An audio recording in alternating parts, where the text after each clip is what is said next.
Hello everybody, welcome back to HardReset.Info channel. In today's video, I'll show you how to easily perform a soft factory reset on the AMAZFIT Balance 2XT.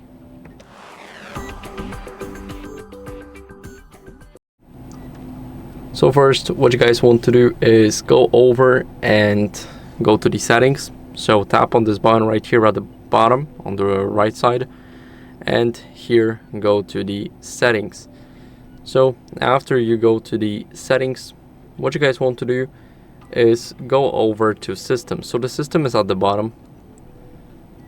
Now here we have the system, and we want to go to factory reset, also at the bottom.